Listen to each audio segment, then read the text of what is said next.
The Agenda with Steve Paikin is made possible through generous philanthropic contributions from viewers like you. Thank you for supporting TVO's journalism. If life is understood to be messy and complicated for teenagers at the best of times, imagine what the past few years were like. Tonight, some insight for teens and their parents. First up, clinical psychologist and author Lisa Damour is with us on her new book, The Emotional Lives of Teenagers.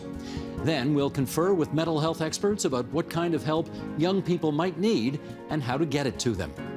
It's Wednesday, April 5th, and that's next on The Agenda.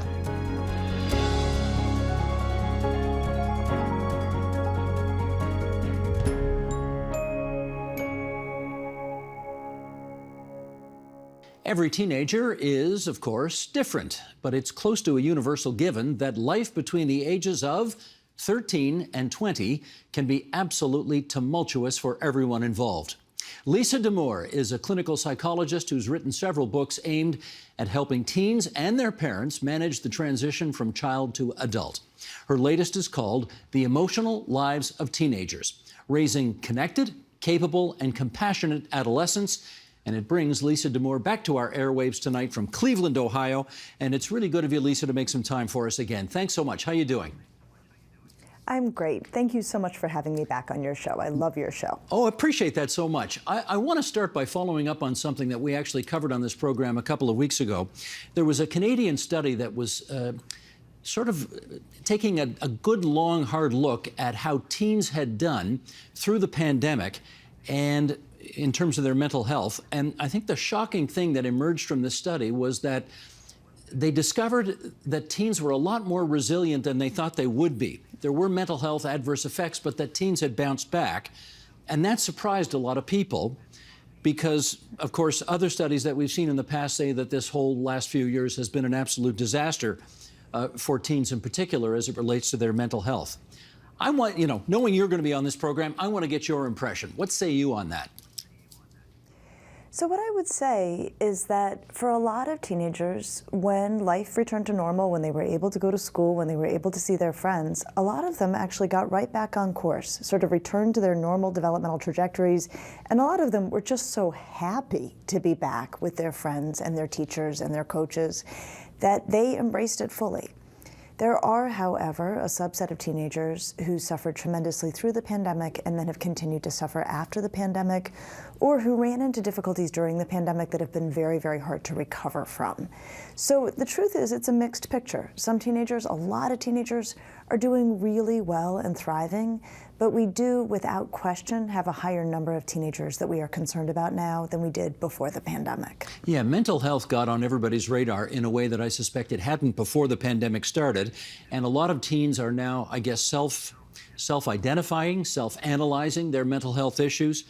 How does one distinguish between the typical teen feelings of being confused, being anxious, because it's typical teenage stuff, and actual clinical depression and anxiety? That's such an important question, and that's really one of the main reasons I wrote this most recent book, which is to really help clarify what mental health is. Because too often, for all of us, much less teenagers, mental health gets equated with feeling calm or relaxed or at ease or happy. And those are wonderful things, but those actually don't define mental health. What we expect to see when we are looking for mental health are two things. One, having feelings that fit the circumstance, having an emotion that makes sense in the moment. So if a teenager is anxious because they have a big test coming and they're not ready, that's an appropriate response. The other is handling the emotion appropriately, handling it well. So we'd love to see that teenager start studying or seek out help for the test. What we don't want to see are teenagers who just avoid altogether as a way to manage their anxiety, or who might be turn to substances as a way to bring their anxiety under control. So we're looking for feelings that fit and good management of those feelings. And then to your question about clinical depression and anxiety, the way that we think about sadness versus depression is that if you're sad about something. And if something nice comes along, it tends to cheer you up. When you're depressed, you're sort of sad or low about everything, or there's a sense of a blankness. And even when things go well, you don't actually feel better. And for clinical anxiety, the way we make the distinction between healthy and unhealthy anxiety is that healthy anxiety happens in response to a threat. We all come equipped with anxiety. It helps to keep us safe. We want to have an anxiety reaction if we're walking down the street and somebody's suddenly walking very closely behind us in a way that is uncomfortable. Anxiety will help to keep us safe. We only diagnose clinical anxiety or unhealthy anxiety if anxiety is present but there's no threat, there's nothing wrong, or if the anxiety is way out of proportion to the threat, much more pronounced than makes sense. So if we go back to that teenager getting ready for a test, we expect to see a little anxiety about a big, heavy test. We do not expect to see a panic attack. And if that happens, we are very good at treating both anxiety and then also depression. So does a panic attack almost automatically mean you should be seeking professional counsel for that kid? Not necessarily. Actually, panic attacks on their own are surprisingly common. About 30% of the population will have a panic attack over the course of their lives. We do get more concerned, though, if panic attacks start to occur regularly, and especially if they start to change behavior, if people start to avoid things so as not to have a panic attack. Psychologists are very, very much on the lookout for avoidance as a way to manage distress, and we have certainly seen more of that in the wake of the pandemic. And let me follow up on the substance abuse reference that you mentioned in the middle of that previous answer as well. Does the revelation that your child may be abusing drugs or alcohol, again, automatically mean you should seek professional assistance for that child? That's an important question. In truth, it is not altogether unusual for teenagers to experiment with substances, but experimentation can readily lead to unhealthy use, and certainly experimentation on its own can have really, really terrifying outcomes. So parents want to be attentive to how their teenagers are managing emotions, and they especially want to be attentive if they are under the impression or have any reason to believe that their teenager is using substances as a way to relieve uncomfortable feelings. So if they're sneaking the odd drink or the odd joint, that's not necessarily the end of the world. What you're describing falls within what is certainly within the typical range of adolescent behavior. But again, things have changed in recent years. We certainly have much more frightening landscape of drugs, much more dangerous landscape of drugs.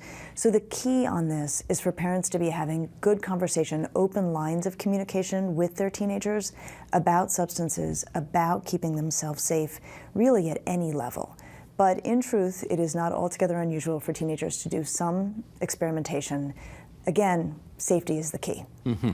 You know, I can't imagine there's a parent watching us now who has not experienced some kind of extreme behavior. They've witnessed extreme behavior by their teens.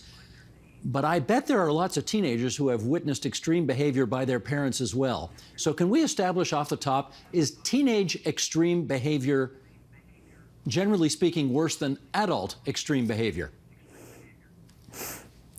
It's interesting. Teenagers are in the middle of a pretty fabulous and intense neurological renovation. Their brains are actually overhauling. And the nature of this renovation is that it upgrades the brain. It makes the entire brain faster, more efficient, more powerful. And for teenagers, this process unfolds in the way that the brain developed initially, which is from the lower order regions where the emotions are housed, up to the higher order regions behind the forehead where perspective maintaining is housed. And what this means is that when teenagers become upset or activated, excited, their feelings are really, really powerful and really, really intense, and can, in fact, outmatch their ability to have a good sense of control or perspective. We generally expect this to see this kind of come into balance by about age 24. And so typically, adult reactions to powerful emotions are a bit more regulated than adolescent reactions to powerful emotions. That said, I would say one of the hardest things about the pandemic for teenagers is just as they were going through something incredibly difficult, so were their families, so were their teachers who care for them. They were themselves really struggling, and everyone who constitutes their support system was also struggling. So that is part of what made this such an incredibly hard time. Mm-hmm. Emotions have long been seen as the enemy of reason. And I want to ask you whether you believe that to be the case. Well, most of the time that is not the case. The way that psychologists regard emotions is that they're fundamentally informational. They are data about how our lives are going. And we want to tune into them, both the positive and the negative, for feedback on our choices, on how we're moving along in our lives, and to really use both negative and positive emotions as guidance for what we want to do less of or more of. Now, for teenagers, every once in a while, emotions can get the better of their reasoning. And the way psychologists think about this is in terms of what we call cold and hot reasoning. So cold reasoning is the kind of reasoning that teenagers do when they are in situations that are not charged by social or emotional factors. So this might be, 4 o'clock in the afternoon on a Friday when they're talking with their parent, and the parent asks, what are the plans for tonight? What are you going to do? And the teenager may say, I'm going to this party, but I don't intend to drink. And the teenager in that situation almost always means it. But what we know is that for teenagers in particular, when they get to the party, hot reasoning can take over. This is a different way that they think. It is very much informed by wanting to be connected socially or by, revved up emotions. And so once they get to the party, if someone they like offers them a beer, they may very well drink that beer. So what parents need to do as they are talking with teenagers, especially about safety, especially about making plans, is under cold conditions, those afternoon in your kitchen conditions, we want parents to help teenagers make plans for hot conditions. So the teenager says, I'm not going to drink, that's not my plan. And the parent says, that's terrific. Okay, what is the plan if you get to the party and that kid you have a crush on offers you a drink? What are you going to do then? And really try to think it through. This will not guarantee that the teenager is going to make the right choice, but it is much better for teenagers in hot conditions if they are not trying to figure things out on the fly. Now, I'm not going to pretend for a second this is not a question, this next question, that is out of the mouth of a parent as opposed to a kid. So I admit that bias right up front here. Here's the question. Why are teenagers so mean to their parents? There are a lot of reasons for this. One is teenagers have very powerful emotions, and sometimes their brakes don't work so well. So it's not altogether unusual for teenagers to say something that is unkind and to regret it as soon as they've said it, but it's out of their mouth and there's nothing they can do. Another reason that teenagers can be unkind to their parents is that teenagers are trying to become separate. And part of how they separate themselves from us is to push away, to seem rejecting. And the key in this is for parents to not take it personally. That teenagers, by their nature, need to establish their independence. They don't always do it in the nicest way. And usually the best response for a parent is to not react to the initial unkindness. To say something like, I'm going to pretend like I didn't hear that, or I don't think that came out the way that you meant for it to come out. Or even something like, you know what, we don't ever talk to you like that. You're not going to talk to us like that. Why don't you try again? I'm not sure anybody is that calm when they hear something from their kid in that moment to respond the way you just did, although in an ideal world, I agree, that's the way to go. Let me follow up with this. Do teenagers, as a general rule, are they harder on mom or dad in a traditional mother-father household? When we've looked at the data on this, especially between girls and their mothers, what we see is that the relationship between girls and their mothers can be quite close. And at times it also can be quite a bit more combustible. Boys, I don't think we actually have particularly pronounced differences in terms of their treatment of parents, but we do know with girls that they can be harder on their moms. And again, we think that has to do with both the fact that they are sort of more intimate and often more intense in their relationships, and also girls are often working harder to push away and to become individual and separate, and they don't always do it in the kindest ways. The key with teenagers is to really understand that adolescence is not something that teenagers are doing to their parents. It is a really challenging developmental phase that teenagers are working their way through. I'm always reminded of that line in The Godfather, tell Michael it was just business, right? They don't mean it personally, it's just business, that's the way it goes. They don't, and here's another way to think about it. Teenagers have to become independent. That is their job. We want them to really be ready by about age 18 to go move away and move on. To become independent while living under their parents' roof, basically being, needy of their parents, depending on their parents for basically everything, is an incredibly hard thing to do. So the way teenagers do it is they accomplish psychological independence. They become more private, they are more reserved when they're with us, they can push us away at times.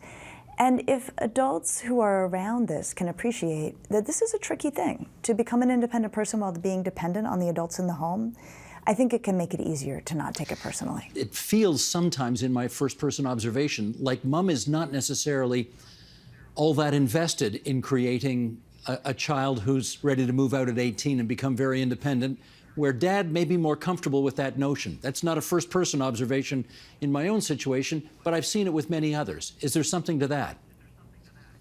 You know, there probably is. I'm sure that there are a lot of households where that's true. And I think what it also gets at is it's a huge pleasure to take care of our kids. I'm a mom myself. I have 2 daughters. I love taking care of them. I love providing for them. And I really think that you can actually simultaneously get kids ready to operate independently while also taking real pleasure in doing nice things for them, helping them around the house, being there for them. And actually, I think it's one of those pleasures we actually don't talk nearly enough about. We talk a lot about equipping kids to manage in the outside world, but I don't think we always talk about how much fun it is to actually take good care of them at home. There's so much about gender differences today, and while we don't necessarily have to get into all of the ultra-political observations about that right now, could you weigh in on when you think gender differences matter and when they don't as it relates to teens? Well, so when I think about my work in the area of emotions, one very clear finding that we have with regard to traditional gender categories is that girls are socialized to talk more fluently about their feelings, and they're also given more cultural permission to talk about a wide range of feelings. They can be angry, but they can also be sad or anxious. Boys, on the other hand, are generally socialized not to be very expressive about emotion, and to the degree that they are allowed emotion in sort of cultural context, they tend to usually only be allowed to be angry, to express anger, or among other boys, to express pleasure at someone else's expense. So not particularly pleasant emotions and also a very narrow range. So as adults, what we want is to raise kids of any gender who are comfortable expressing a wide range of emotions. And one thing I think that can make a big difference is, especially for boys, is if the men around them are able to talk more fluently about their own emotions and also to ask boys about their feelings. One thing that became clear to me as I was working on this book is that when boys, and it's usually around, age 12, 13, 14, when they're really working hard to consolidate a sense of masculinity, a lot of boys can decide that feelings are for girls, or talking about feelings is for girls. And then, if they happen to live in a heterosexual 2-parent household, if the only person who is raising conversations about feelings is their mom, that may be really well-meaning. It also may prove their point. It may confirm that for them that talking about feelings is a female thing to do. So that's why it's so important that for boys in particular, the men in their lives, either in the home, school, elsewhere, are the ones who really take up the work of developing a language for feelings and talking about a wide range of feelings, including vulnerable emotions. But if I heard you right, it sounded like men are socialized to be that way and girls are socialized to be a different way. How much of all of what you've just described, though, is actually innate in each of us? None of it. I promise you, at the moment that kids are born, they could go any variety of directions. There is nothing biological about the fact that girls are socialized to be or ultimately become much more fluent in the expression of emotion and boys less so. It is very much a cultural phenomenon. When does a teen's gender matter in terms of the way they experience mental health problems? So one of the really classic and consistent findings is, again, it's a function of socialization, is that when girls are in emotional distress, they tend to collapse in on themselves. They tend to experience depression or anxiety. And then when boys are in emotional distress, they tend to act out. So they may be unkind to others, they may get themselves in trouble, they may engage in delinquent behavior. And so we've always sort of noticed this distinction we call them internalizing disorders versus externalizing disorders. And the key thing for us to remember is this is all distress, and there's not one form of distress that we care more about than another. And that boys especially may need an extra measure of empathy because they don't always express distress in a way that makes people feel very caring towards them. Okay, let's steer our discussion now towards conflict. I know I hear from grandparents and parents that today's kids, today's teenagers, what's the right expression here? Pushback is not stark enough. They're lippier, they're more in your face as teenagers today than either my generation or our parents' generation ever would to the previous generation when they were growing up. What's that about? You know, we don't really know, but here's a theory that I'll float for us. We talk a lot about social media. We talk a lot about the harms of social media. One of the things we don't actually talk about nearly enough is the fact that teenagers are often engaging in pretty rapid and high-level discourse on social media. When I've interviewed teenagers about their emerging political understandings or their views on controversial topics, they will often tell me that it's by engaging about those topics online with peers or with people they don't know, where they can see how arguments are made, and they can see, counter arguments, and then they can see criticisms of the arguments and watch it all unfold, that they've really learned about how to make cases, what they believe in. They have very strong views often. And what I will say is that when I am talking to teenagers, I'm often quite impressed by how sophisticated their reasoning is, how deeply they have thought about very complex things, how developed their arguments are, how quick they are to point out the shortcomings in the arguments that other people make. And it's not always fun to be on the receiving end of this, but I think we should actually stand back and honor the fact that teenagers today are often much more fluent in a pretty sophisticated form of argumentation than we were as teenagers, and they are certainly thinking about, I would say often, much bigger and deeper things. Okay, Lisa, there's so much in this book, and we could talk for hours here and still not get through all of it, but I do want to ask you just one final question, and that is there anything I have not asked about so far that I've missed that you think is really important for, I guess, parents and teens who are watching this right now? What I would say is that if we move toward the definition of mental health that I proposed at the beginning, that feelings, are going to happen. Distress on its own is not evidence of a mental health concern. In fact, it can often be signs that the person is working perfectly, that we really focus instead on how emotions are managed, not whether they are positive or negative. Then it really gets us into an interesting conversation about how we manage emotions. And the way psychologists think about this is you don't prevent distress, you don't get rid of it quickly, but you can regulate it. And in regulating it, what we're actually going to rely on is both strategies that involve expression, talking about feelings, sometimes expressing them non-verbally in ways that do no harm, such as going for a run or playing music. But it also involves having ways to bring emotions back under control. I really am interested in all of the ways that teenagers on their own can tame negative emotions. They comfort themselves, they find a brief distraction, they engage in problem solving. And I'm really interested also in how adults can support both the expression of emotion to get relief and also strategies that help teenagers feel like they've got their feet back under them. Amen. The Emotional Lives of Teenagers, Raising Connected, Capable, and Compassionate Adolescents. And we are delighted that it has brought Lisa Damour back to our airwaves tonight here in the province of Ontario. Lisa, thanks so much for joining us again. Thank you for having me.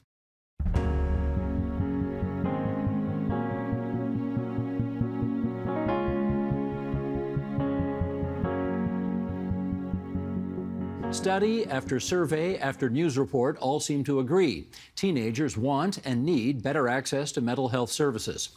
Demand for treatment for eating disorders, substance use disorders, anxiety and depression all increased over the past few years, even as mental health professionals, schools, and government scrambled to meet teens where they were. The word crisis gets used a lot, so let's find out where this stands and what's needed from Kathy Short, Executive Director of School Mental Health Ontario. She's coming to us from just outside Hamilton. And here in our studio, Quam McKenzie, CEO of the Wellesley Institute and a professor of psychiatry at the University of Toronto. Joe Henderson, Executive Director of Youth Wellness Hubs Ontario and Director of the Margaret and Wallace McCain Centre for Child, Youth and Family Mental Health at CAMH, the Center for Addiction and Mental Health. You win. That's the longest title I've ever heard in my life. Annie Kidder is here, Executive Director of People for Education. No, you win. That's a nice short title. Thank you. And Mahalia Dixon is here. She is a Youth Engagement Specialist, also with CAMH, and it's great to have you four here in our studio. You again, you two for the first time. And Kathy, thanks for joining us from just outside the Hammer. I want to start by reading something that was in the Globe and Mail last month, and that will set up the discussion to come. This from feature writer Aaron Anderson. Sheldon, if you would, let's bring up the graphic here. Early on in the pandemic, the predictions were grim. Scientific papers warned of a, quote, mental health tsunami. Experts worried about escalating anxiety and depression. But the big picture theme of the pandemic, according to a growing collection of data, is not panic, but resilience.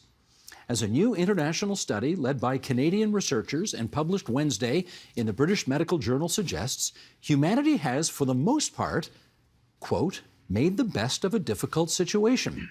According to the study, university students and seniors experienced minimal to small increases in depression, that is, enough to cause a blip on a mental health scale, but not enough to dramatically upset a person's day-to-day. There was no evidence of an overall spike in depression and anxiety among teenagers, at least in that first peak pandemic year. Okay, this was a big, shocking revelation, I know, to a lot of people. And a couple of weeks ago, Quam, you were on that program, actually, when we talked about this. We did a program on this Canadian survey in which the notion of a tsunami just was not there. It did not happen. As many predicted. And I would kind of like to get everybody's firsthand impressions of how that sounds to them, this study. Kathy, start us off if you would. Sure. I really appreciate that report and the story of resilience that it paints. But it's important to remember that our data story is young and still unfolding. And so we do have to hold things lightly. And I think what we're learning in population research doesn't always translate to the individual experience. And so, we know there are young people out there who are really struggling. And so when they hear a report like that, their families, and you think about how mental health reverberates, they're feeling some deep pain. And so that finding may not sit exactly right.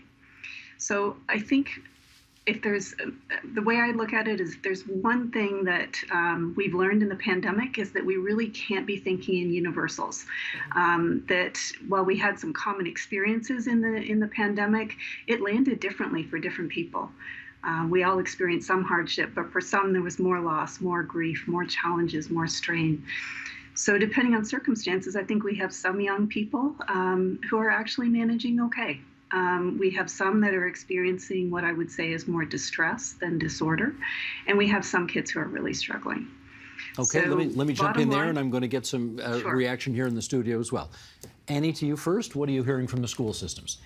A lot of stress. So we survey all the principals in the province.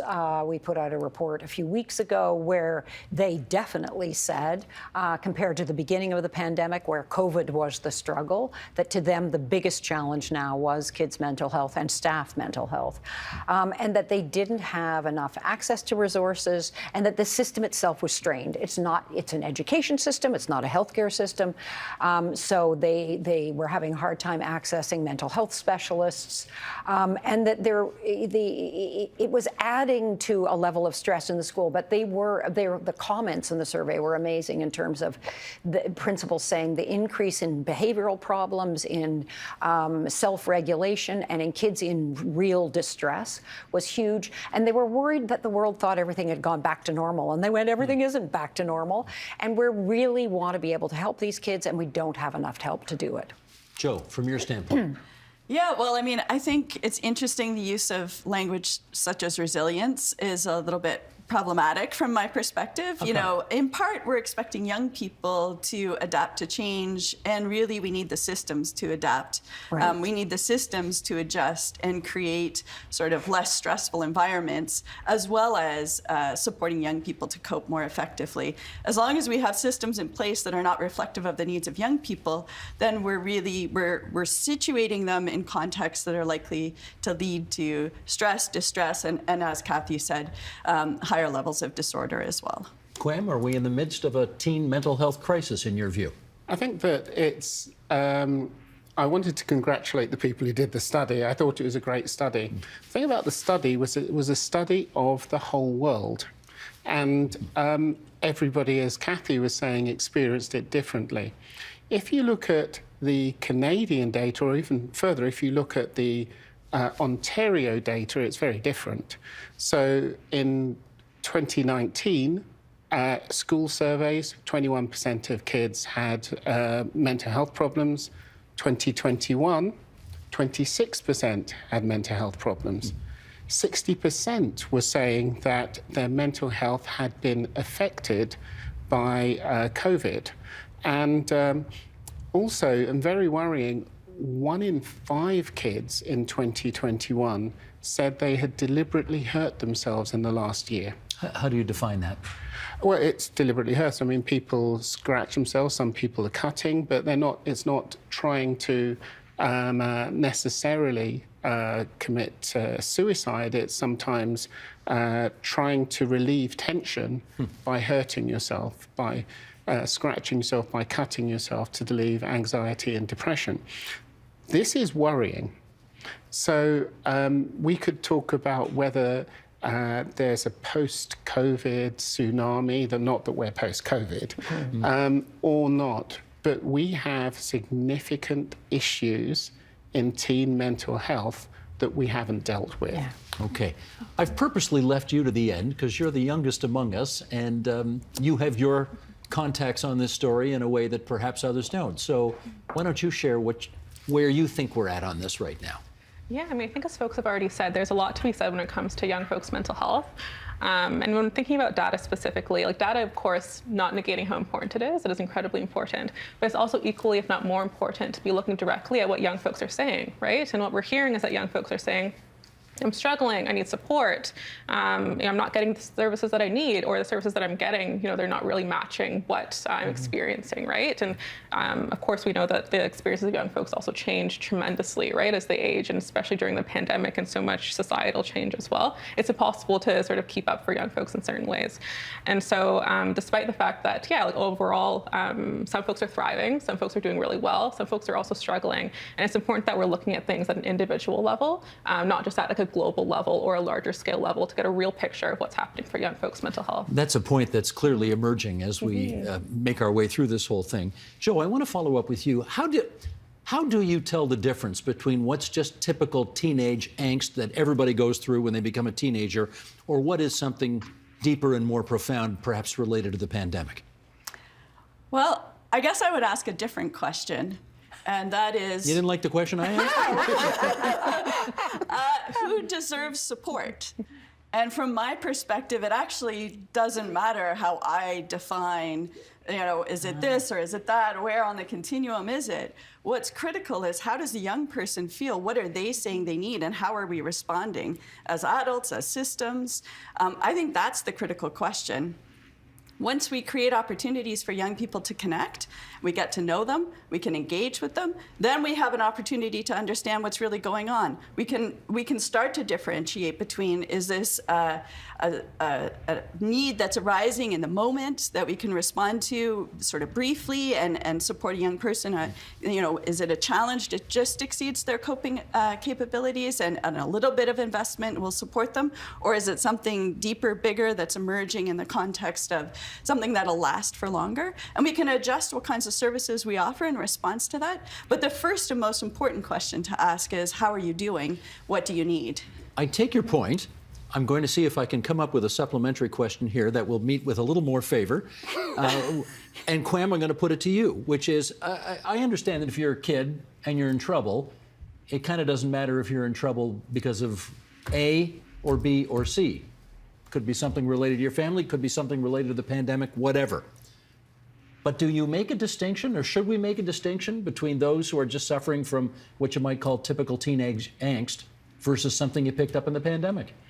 I think we should make a distinction, but that doesn't mean that people don't need support or help. The distinction is about maybe what people need to help them thrive, rather than whether they should be getting support. So yes, I mean, the fact that teenage years can be rough doesn't mean to say, okay, we do nothing about that. We don't make it better. We don't give people tools to be able to work through that. We don't say that. We say, hey, well, just because it sucks for some people doesn't mean it's okay. It's not okay. And I really like what Joe was saying. Let's turn it around and say, what do teenagers need to thrive, and what do we need to do to help them thrive? And listening to what people think they need, help, trying to work out what we can do, both professionally and sometimes not professionally, what peers can do to help each other, how schools can be set up to help kids thrive, how we can give people skills to self-regulate. There are loads of things we can do to help people. And I think, personally, I think if I, during my teenage years, had been listened to a bit more and given more skills, then I would have had a better teenage years, and I'd have wasted less time, quite honestly. You still turned out okay, Quinn. Yeah, but think of what could have happened. Okay. Kathy, let's go to you. First of all, School Mental Health Ontario is the name of your organization. Tell us what you do. What we try to do is support school districts across Ontario with a really systematic approach to school mental health.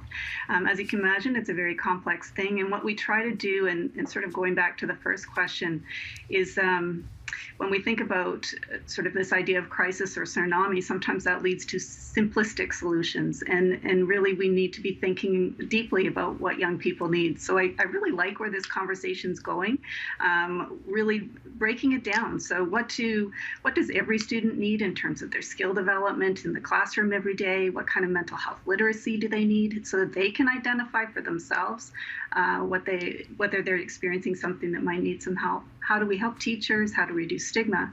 And then noticing early in schools when young people are struggling and equipping school staff for that. And then we support school mental health professionals, so that's psychologists, social workers, others who are regulated with a college, to provide brief services. And then we work with community partners to round that out in a total system of care. And let me do a quick there to follow-up help. here. Yeah, let me do a quick follow, which is to say, can you tell, based on what you're hearing back from the schools that you deal with, can you tell if we're in a worse place today as it relates to student mental health than we were pre-pandemic? You know, coming into the pandemic, we were still having child and youth mental health problems. I think one of the sort of maybe enlightening moments that we've all had is that we're having conversations like this. And so we're putting attention and support and using the investments that have been made wisely and mobilizing quickly. But we do have coaches in every school district, and they're pretty apprised to what's happening out there. And we are hearing certainly more acute concerns and more need for those sorts of services, but also really some excellent stories of hope and amazing things happening in classrooms every day. And I think we need to shine a light on that as well. I want to take that light and I want to shine it on your report, Annie, because I think one of the things that emerged from your report was the notion that if we're going to improve the mental health of students, we may first have to improve the mental health of teachers. Can you make that link for us? Well, yeah, and I also want to link back to Kwam's point about skills, because I think that there's the kind of short-term, is there an emergency and how do we deal with it? And I hope we're not just going, if it's not a tsunami, then who cares? There's obviously a storm.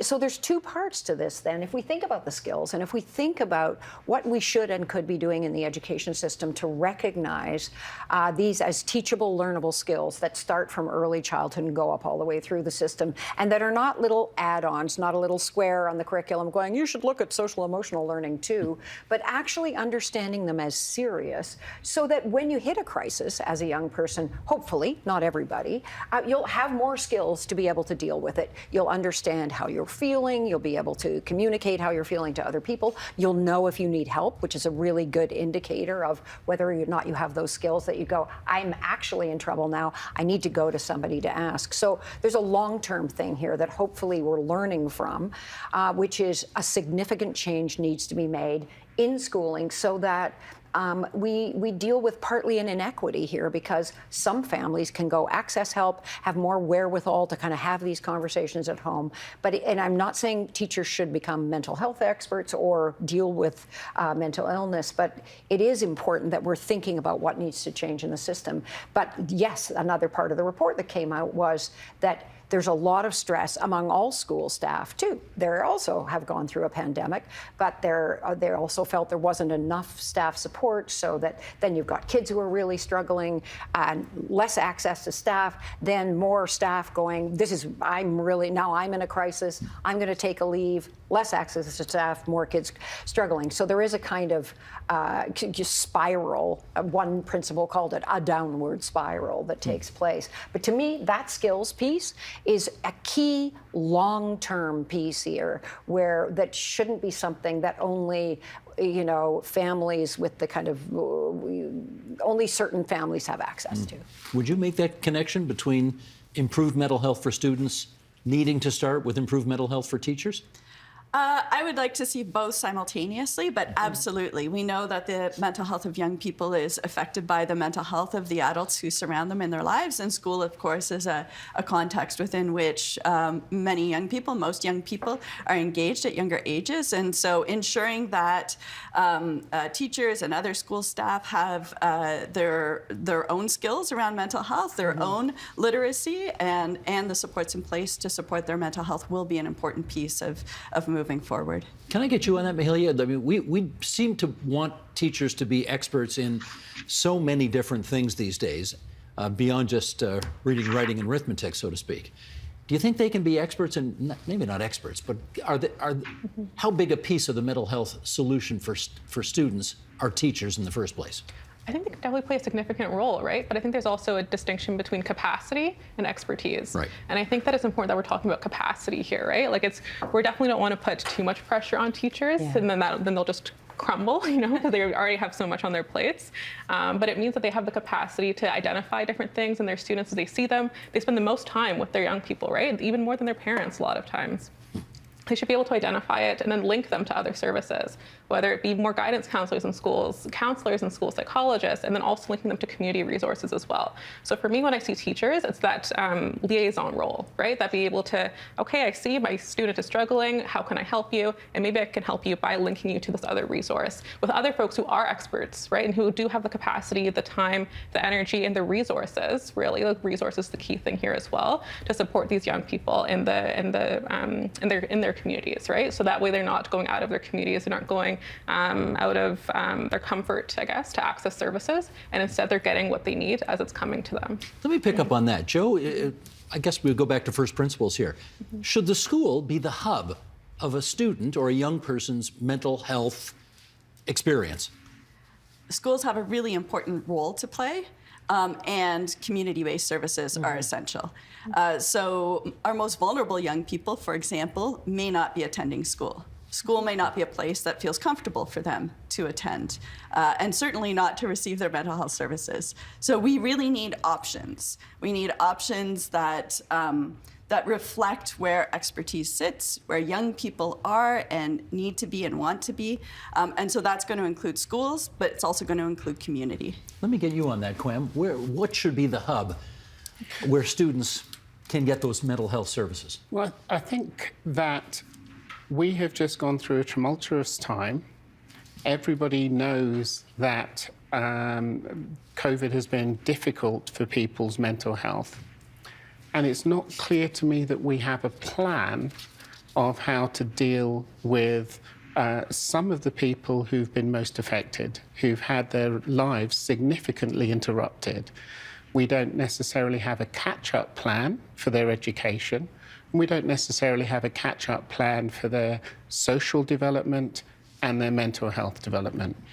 And so when I hear these sort of conversations, what are we going to do about staff mental health in schools, teacher capacity, who links to whom, you sort of think wouldn't it be good to have a plan? Who's responsible for coming up with the plan? Well, obviously, you would want both the Ministry of Education and the Ministry of Health to be working together to try and work out what the plan should be and who does what. Because there are some things about promoting wellness and not about mental illness, about promoting wellness and trying to get people as well as they were before, right? Do you know if they're doing that, incidentally? Sorry? Health and education, do you know No. if they are in fact doing that? Yeah. But Kathy Annie can says help no. you. Okay. But Kathy can help you on that. Okay. But I'm just saying, if I don't know the plan, and if parents don't know the plan, then the plan is not being implemented, because everybody should know what the plan is. And it would be great to actually be clear what the plan is, because if we know what the plan is, and if students know what the plan is, that is part of the issue. Somebody's got you. Okay, Somebody's got your back. let me get that changes how you... Sure. Yeah. I'm going to get Kathy and Annie on this, and let me just preface the question by saying health's an $80 billion a year ministry. Education's a $35 billion a year ministry. So they got a lot on their plate. And whether the two of them can actually speak to each other is a very open question. Kathy, why don't you come in and tell us whether you think there actually is a coordinated plan between health and education to resolve this? I would say there are some really important things happening right now. So there is actually a comprehensive school mental health strategy. And to Kwam's point, if we aren't communicating that well, we need to do that, because there are folks who are actually enacting this day by day. And I'd love to give an example of that that I think would be resonating. But to your other point, in terms of collaboration across sectors, that is absolutely happening at the sort of intermediary level. So the level of folks like me who are working with folks like Joe, folks like the Knowledge Institute, Children's Mental Health Ontario, we've come together to create a vision and a strategy called Right Time, Right Care. And it is exactly what Kwam is talking about in terms of how we need to work together across our systems, where schools are doing really excellent work with wellness promotion and prevention and early intervention, and our community partners are providing excellent services with intensive care, and many elements of that are well underway. So I would want your audience to have some confidence that there are some really excellent things already happening, and our problem is one of communication and scale. So we have to be thinking about scalable, sustainable solutions together. Okay, that's good to know, but I heard you say no, Annie. Well, I feel bad, because School Mental Health Ontario is an incredible organization doing incredible work. So there are things going on, but I think they're often the kind of beautiful exceptions, as we like to call them, so that what people working in schools, they're not experiencing a plan. And one of our calls in our most recent report, which we have been calling for since the beginning of the pandemic, is a task force. Task force aren't the answer to everything, but to make sure that we have people at the table with the experience and the expertise from health and education, so that we're actually understanding as a public, as parents, as staff in schools, as kids. It's like there's everybody's gotten together, everybody's talked to each other. They've tried to work out, so they've listened to principals who are going, that's great that there's a plan over here, but I can't access community mental health, or I actually don't know enough about it, so I don't know how to do it, or I'm so overwhelmed by all the other things I have to do. I don't have a staff person. I just need you could find out, I actually just need a person paid part-time to be the community liaison who could help me find that. But I don't think there's a good enough, strong enough plan. I think it is really important that we're able to scale really great examples of things that are happening on the ground, but they often rely on heroes or people who really know how to work the system well. And what we need is something more comprehensive than that. And in my experience, which is for over a very long time, ministries aren't that good at talking to each other or kind of sharing turf and understanding how they have to how they have to work together. But I do want to say School Mental Health Ontario has been an incredible innovation in this work, because there's a lot more there now than there used to be. Yeah, and I'd agree. Kathy and School Mental Health Ontario are doing great things. Joe's doing great things, and various people are doing great things. And I don't want to be misinterpreted to say that there is nothing happening. I was specifically interested in the post-COVID, and I keep on saying post-COVID, though I don't think we're post-COVID, I was trying to think of the catch-up. Yeah. What is the specific plan for the catch-up? That was the question that I had. Catch up referring to? Well, people have missed time at school. There are increased rates of mental health problems. 25% of kids have had a deteriorating relationship with their parents. That does not bode well for their mental health. Yeah. Some of those teens are going to be moving out of school into university, perhaps. How is that going to work? Yeah. It's all of that sort of, we went through a hard time, people gave up a lot. How are we making that up to get people back to where they were? We said we were going to build back better. Yeah. Have we actually dealt with the issues that have come out of the pandemic so far? That was the question I had. Yeah. What's that plan? And if I can interrupt, as is my wont, ask my husband.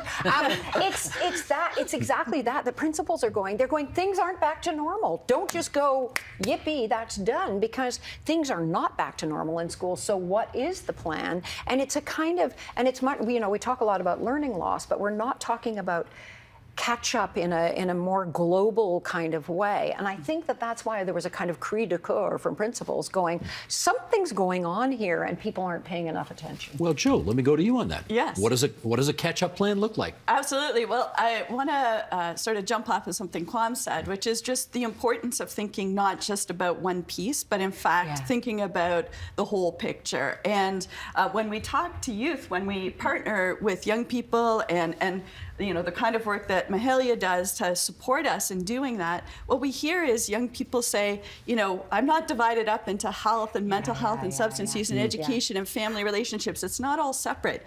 It's holistic. It's all me. And our services need to be integrated. I need to be able to walk in the door and say, hey, I need support. And we as a system figure out what are the services we need to offer, how do we engage. I got bad news for you. That's not the way government works. Government works in silos, right? There's health, there's education, there's youth services, right? So how do you, you're basically asking silos to talk to each other, which they're not really good at. They're not good at it, and we still have to try. We still have to do it. Something like Youth Wellness Hubs Ontario, School Mental Health Ontario as well. We're all about pulling together different pieces of the lack of system, all of the different services. You start with people and organizations who have a shared vision around better outcomes for young people, with young people. You start there and you build. And it can be done. We are doing it. And, it takes leadership. It takes a commitment to innovation. But we can't be held back by the way things have always been. If we sit with the way things have always been, we're going to have the same outcomes. Mahalia, give us your sense in our remaining few moments here about what you think a holistic response to catch-up looks like.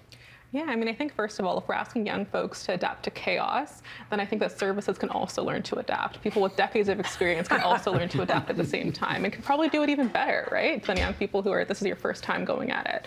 So I think that when we're talking about developing holistic services, is looking at young people at a specific community-based level, not at like a large population-based level, but specific communities. And going in, seeing what's happening, what do you need? It's about ideally having these hubs that you mentioned earlier everywhere, right? School is a hub. Community is a hub, hospital is a hub, family is a hub, everywhere is a hub that young people can go in and get access to different resources that can then launch them, I guess, into a better area of their life, right? Launch them into other services that they need, launch them into university, launch them into career, launch them into whatever it is that they want to be. And so for really when we're talking about holistic services and building holistic services, it's going to individual young people asking, what do you need? And then scaling from there and taking a culturally responsive lens, right? Taking a community responsive lens, a geographically responsive lens, all of that put into one. And of course, there isn't a one-size-fits-all situation at all. Generalization is where we get into a lot of trouble.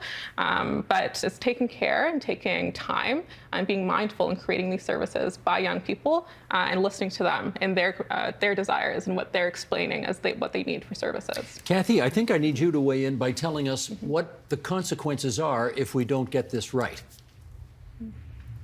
We need to get this right. And I think we've got a lot of folks working on that. I think Mahalia is speaking a lot of wisdom here, and what she's saying is very much what we're hearing from young people. They want to be involved. They want to be part of this solution, and they have a role to play in making it better in this support system that has been described. So, Annie, if you're a teenager in school having issues right now on this, where do you turn? What do your people tell you that you're supposed to do?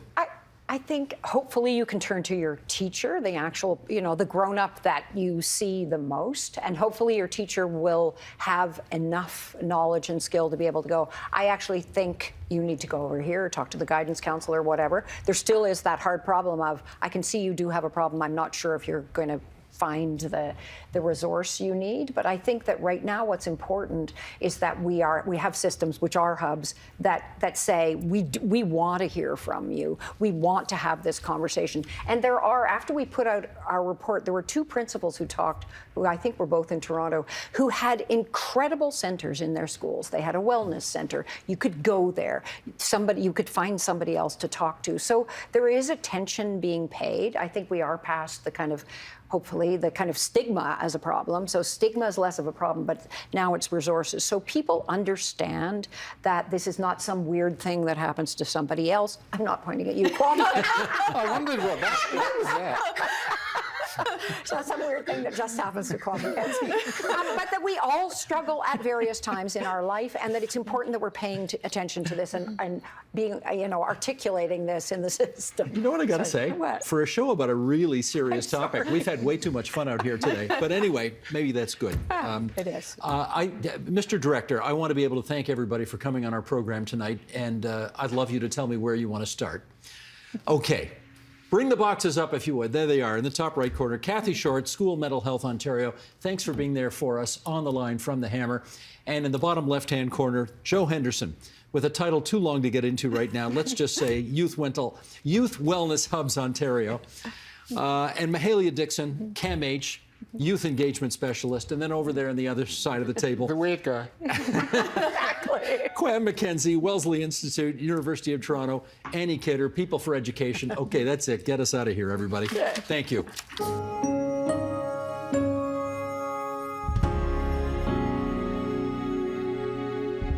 And that is the agenda for Wednesday, April 5th, 2023. Tomorrow, the Federal Minister of Housing, Ahmed Hussein, is here on what Ottawa is doing about affordable housing. Also, how well do current immigration plans serve newcomers and those already here? We'll examine that. I'm Steve Paikin. Thanks for watching TVO, for joining us online at tvo.org, and we'll see you again tomorrow. The Agenda with Steve Paikin is made possible through generous philanthropic contributions from viewers like you. Thank you for supporting TVO's journalism.